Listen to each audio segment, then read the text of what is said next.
இந்த வீடியோவில் csharpல உள்ள WOP கான்செப்ட் பற்றி பார்க்கலாம். முதலாவது வந்து அங்கே WOP கான்செப்ட் வந்து அப்ஸ்ட்ராக்ஷன், இன்ஹெரிட்டன்ஸ், பாலிமார்பிசம், அடுத்து வந்து என்கேப்சுலேஷன். இந்த 4 WOP கான்செப்ட் பற்றி இந்த வீடியோவில் பார்க்கலாம். முதலாவதாக வந்து அப்ஸ்ட்ராக்ஷன்ன்றது நாங்கள் ஒரு கிளாஸையோ இல்லாட்டி வந்து ஒரு மெத்தட்டை வந்து அப்ஸ்ட்ராக்ட் கீவேர்டை யூஸ் பண்ணி எழுதிட்டு இருந்தோம்னா அதை வந்து ஒரு கிளாஸையோ ஒரு மெத்தட்டை வந்து அப்ஸ்ட்ராக்ட் என்ற கீவேர்டை யூஸ் பண்ணி எழுதுகிறோம்னா அந்த மெத்தட்டில் வந்து நாங்கள் பொடி எழுதக்கூடாது. பொடி எழுதாமல் அதை வந்து இன்ஹெரிட் பண்ணுற கிளாஸில் தான் வந்து அந்த அப்ஸ்ட்ராக்ட் கிளாஸுக்குரிய அந்த மெத்தட்டுக்குரிய பொடியை வந்து எழுதணும். இதில் வந்து சவுண்ட் அண்ட் ஒரு அப்ஸ்ட்ராக்ட் மெத்தட் வந்து எழுதியிருக்கு. ஒரு அனிமல் என்ற கிளாஸில் வந்து ஒரு public abstract void sound and ஒரு அப்ஸ்ட்ராக்ட் மெத்தட் வந்து சவுண்ட் அண்ட் மெத்தட் வந்து எழுதியிருக்கிறோம். அதை வந்து அதோட பொடியை அதிலே எழுதாமல் இன்னொரு கிளாஸ் கட் அண்ட் ஒரு கிளாஸ் அது வந்து அனிமல் அண்ட் கிளாஸ்லேருந்து இன்ஹெரிட் ஆகுது. அந்த ஹெட் அண்ட் கிளாஸில் தான் வந்து அந்த ஓவரைட் அண்ட் கீவேர்டை யூஸ் பண்ணி அந்த மெத்தட்டுக்குரிய நாங்கள் பொடியை வந்து எழுதணும். அந்த மெத்தட் அப்ஸ்ட்ராக்ட் மெத்தட்டுக்குரிய பொடியை வந்து ஓவரைட் கீவேர்டை யூஸ் பண்ணி தான் இப்படி தான் வந்து எழுதணும். இப்படி தான் வந்து அப்ஸ்ட்ராக்ஷன் வந்து எழுதுறது. தொடர்ந்து அந்த மெயின் மெத்தட் வந்து cat O B J equal to new கட்ன்றது எழுதி ஆப்ஜெக்ட் க்ரியேட் பண்ணி பிறகு ஓபிஜே டாட் சவுண்ட் அண்டு கொடுத்தோம்னா எங்களுக்கு வந்து இந்த நாங்கள் கட் கிளாஸில் சவுண்ட் அண்ட் மெத்தட் ஓவரைட் மெத்தடில் வந்து எழுதியிருக்கிற சவுண்ட் அண்டது கன்சோல் டாட் ட்ரை லைனுக்கு எழுதியிருக்கிற சவுண்ட் அண்டது வந்து எங்களுக்கு அவுட்புட்டாக வந்து வரும். நாங்கள் அப்ஸ்ட்ராக்ஷன்டா நாங்கள் ஒரு பொடியை வந்து அந்த அப்ஸ்ட்ராக்ட் கிளாஸுக்கு எழுதாமல் ஒரு மெத்தட் எழுதியிருந்தோம்னா அந்த மெத்தட்டுக்குரிய பொடியை அப்ஸ்ட்ராக்ட் கிளாஸுக்கு எழுதாமல் அது இன்ஹெரிட் பண்ணுற கிளாஸில் தான் வந்து அதோட பொடியை வந்து எழுதுவோம். இதைத்தான் சொல்கிறது அப்ஸ்ட்ராக்ஷன். அடுத்தது வந்து csharpல வந்து என்கேப்சுலேஷன் பற்றி பார்க்கலாம். என்கேப்சுலேஷன் இது வந்து WOP கான்செப்டில் வந்து உண்டு. இங்கே வந்து லென்த் வித் அண்டு 2 ஃபீல்டு வந்து நாங்கள் 2 ஃபீல்டு வந்து 2 மெம்பர்ஸ் அதாவது வந்து வேரியபிள் வந்து அசைன் பண்ணியிருக்கிறோம். 2 பப்ளிக் வேரியபிள் அசைன் பண்ணியிருக்கிறோம். இதை யூஸ் பண்ணி நாங்கள் ரெக்டாங்கிள்ட ஏரியாவை ஒரு ஹெட் ஏரியான்ற ஒரு மெத்தட் எழுதியிருக்கிறோம். நாங்கள் ஏரியாண்டா நீளத்தையும் அகலத்தையும் பெருக்கிறதா வந்து எங்களுக்கு ரெக்டாங்கிள்ட ஏரியா. அப்போ பப்ளிக் டபுள் ஹெட் ஏரியான்ற ஒரு மெத்தட் அதுக்குள்ளே வந்து ரிட்டர்ன் பண்ணுற மாதிரி எங்களுக்கு வந்து லெந்தையும் வித்தையும் பெருக்கி எங்களுக்கு ரிட்டர்ன் பண்ணி வரணும். அதான் வந்து ஹெட் ஏரியாண்ட மெத்தட் எழுதியிருக்கிறோம். அடுத்த வந்து பப்ளிக் வாய்ட் டிஸ்பிளேன்ற ஒரு மெத்தட் எழுதியிருக்கிறோம். அங்கே வந்து எங்களுக்கு லென்த்தும் வித்தும் அதோட வந்து ஹெட் ஏரியாண்ட அதுவும் வந்து டிஸ்பிளே பண்ணுற மாதிரி நாங்கள் வாய்ட் மெத்தட் ஒன்று எழுதியிருக்கிறோம். அடுத்த வந்து இன்னும் ஒரு கிளாஸ் எழுதியிருக்கிறோம். வந்து அந்த மெயின் மெத்தட் எழுதியிருக்கிறோம். அந்த ரெக்டாங்கிள் கிளாஸுக்குரிய மெயின் மெத்தட் எழுதி அங்கே வந்து rectangle R equal to new rectangle and ஆர்ன்ற பேரில் வந்து ஆப்ஜெக்ட் க்ரியேட் பண்ணி R dot length and equal to 4.5 அதில் அசைன் பண்ணியிருக்கிறோம். அதோட R dot width equal to 3.5 assign பண்ணியிருக்கிறோம். தொடர்ந்து ஆர் டாட் டிஸ்பிளேன்னுட்டு அந்த எங்களுக்கு நாங்கள் எழுதின வாய்ட் டிஸ்பிளே மெத்தட் வந்து லென்த்தும் வித்தும் ஹெட் ஏரியா பிரிண்ட் பண்ணுற மாதிரி கொடுத்துருக்குறோம். இதுதான் வந்து என்கேப்சுலேஷன். தொடர்ந்து இதுதான் வந்து WOP கான்செப்டில் இருக்கிற csharpல வந்து என்கேப்சுலேஷன் இப்படி தான் வந்து எழுதுறது. அடுத்த WOP கான்செப்ட் பற்றி பார்க்கலாம். அடுத்த வந்து இன்ஹெரிட்டன்ஸ். WOP இங்கே வந்து csharpல இருக்கிற இன்ஹெரிட்டன்ஸில் இருக்கிற டைப்ஸ் பார்க்கலாம். ஒன்று வந்து single inheritance, hierarchical inheritance, multi level inheritance, அடுத்து வந்து மல்டிபிள் இன்ஹெரிட்டன்ஸ். இங்கே வந்து இன்ஹெரிட்டன்ஸில் வந்து 4 டைப்ஸ் இருக்குது. ஒன்று வந்து single, hierarchical, multi level, multiple. ஒவ்வொருவருக்கும் உதாரணம் வந்து பார்க்கலாம். முதலாவதாக வந்து சிங்கிள் இன்ஹெரிட்டன்ஸ்ண்டா இன்ஹெரிட்டன்ஸ் எப்படி வருதுண்டா ஒரு 2 கிளாஸ் இருக்குது. ஒன்று வந்து சைல்ட் கிளாஸ், அடுத்த வந்து பேரண்ட் கிளாஸ். சைல்ட் கிளாஸ் வந்து பேரண்ட் கிளாஸ்லேருந்து எக்ஸ்டெண்ட் ஆகி தான் நாங்கள் எழுதுறது. அது அப்படி எழுதுகிற இதை தான் சொல்கிறது இன்ஹெரிட்டன்ஸ் சொல்கிறது.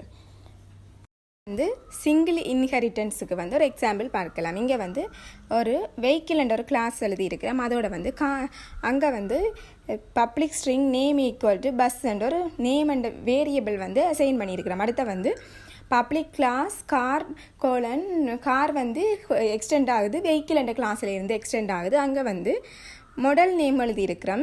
Public string model name equal to car van என்று எழுதியிருக்கிறோம்.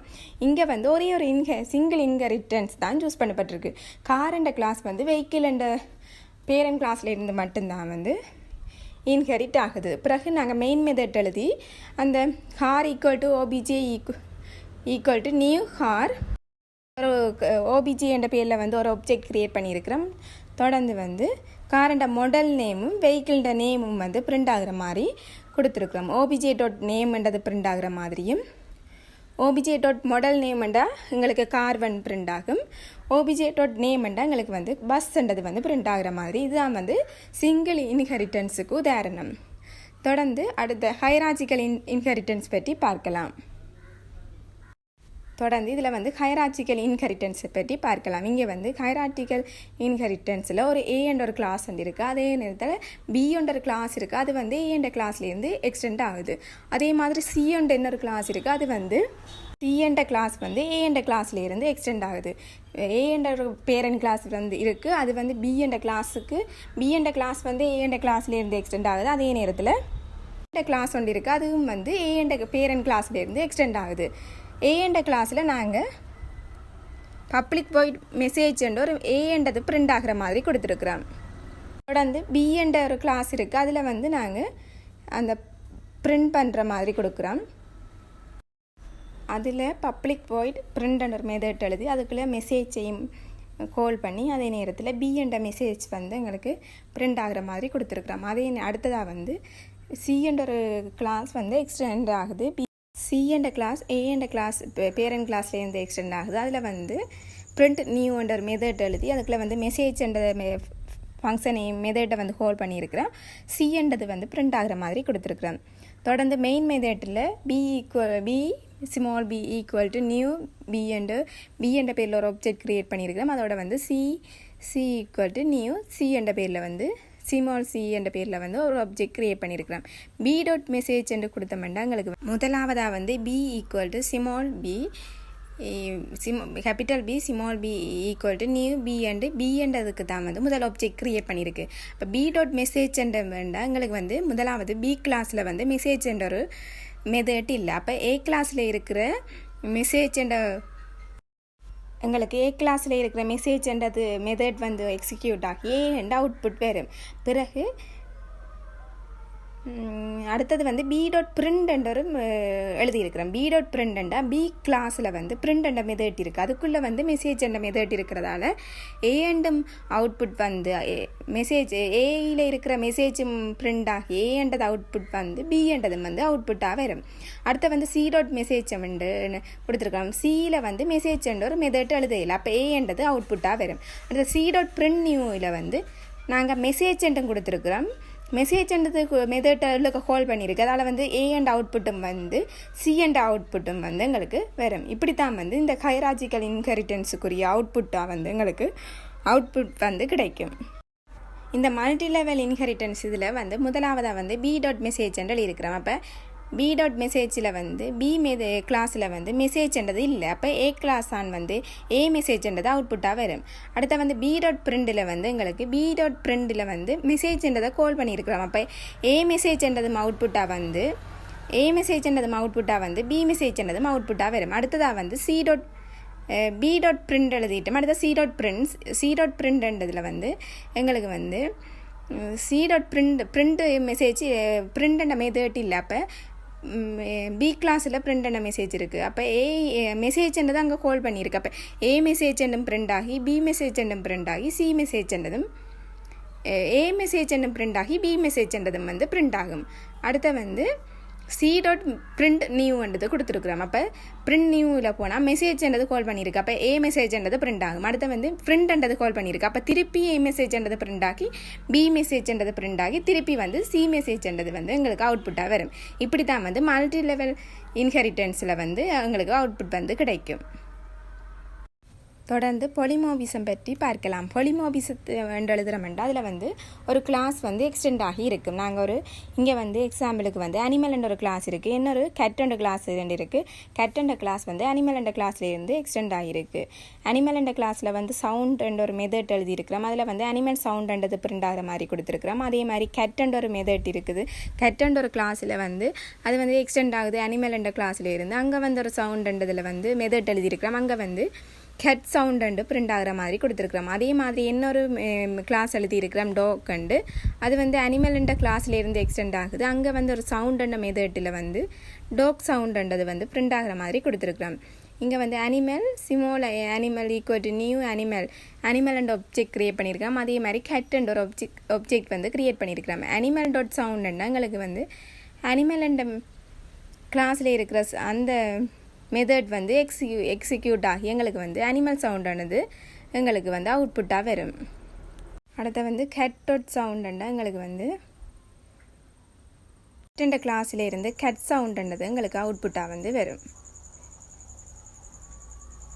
தொடர்ந்து மெத்தட் ஓவர்லோடிங் பற்றி பார்க்கலாம். இங்கே வந்து ஒரு மெத்தட் ஓவர்லோடிங்கன்ற ஒரு கிளாஸ் ஒன்று எழுதியிருக்கிறோம். அங்கே ஸ்ட்ரிங் நேம் அண்டு ஒரு வேரியபிளை சைன் பண்ணியிருக்கிறோம். அதுக்குள்ளே வந்து செட் நேமுக்குள்ளே வந்து ஸ்ட்ரிங் எஃப் நேம் அண்டு ஒரு பேராமீட்டர் ஒரு ஆர்கியூமெண்ட் தான் வந்து கொடுத்துருக்குறோம். அதே மாதிரி செட் நேம் அண்ட் இன்னொரு அதே நேமிலேயே வந்து மெத்தட் எழுதியிருக்கிறோம். அங்கே வந்து 2 ஆர்கியூமெண்ட் கொடுத்துருக்குறோம். ஒன்று வந்து எஃப் நேம் அண்டும் இன்னொன்று வந்து எல் நேம் அண்டும் கொடுத்துருக்குறோம்.